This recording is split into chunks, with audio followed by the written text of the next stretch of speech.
وانا عادة بجيب ورد للعيانين. اقعد. لما بشوفهم في المتابعة. بس انا جايب لك ورد لسبب اخر، عشان سر شطارتك ونجاحك. الله يخليك. احكي لي بقى قصتك ايه. قول لي. قصتي كبيرة. ايه؟ احكي لي لا قصة تعليمك. تعليمي أنا امم أنا أول حاجة كنت في الصنايع. امم بعد الصنايع كنت شغال وكده وبروح برضو المدرسة. أنا جبت مجموع ثانوي بس ما حصليش طبعا توفيق وكده، ودخلت صنايع. امم كنت بشتغل وبروح المدرسة في نفس الوقت. فالحمد لله ربنا كرمني وجبت تقريبا 97، امم وجالي معهد فن صناعي. حلو.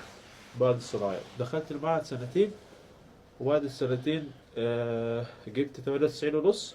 ما شاء دخلت الله. الجامعة الأمريكية، ربنا كرمني جات لي منحة منحة من الجامعة اه الأمريكية، يعني من ثانوي صناعي اه ومن المعهد الفني. اه خدت منحة الاي او سي، تدرس هندسة فيها مش اه كده؟ سنة كام؟ أنا سنة تالتة. برافو عليك يا ابني والله. انت والده مش قصة كده؟ كفاح. فخور بيها. اه طبعا. ربنا يخليه طبعا. لك. يخليك يا دكتور. وانت مطور في الابلكيشن بتاع اه الواتساب مش كده؟ عندي كذا ابلكيشن غير الواتساب طبعا. امم والله يا ابني. ومشهورين يعني معروفين طبعا، الواتساب الذهبي امم والواتساب بتاعي، ومعروف يعني على السوشيال ميديا وكده.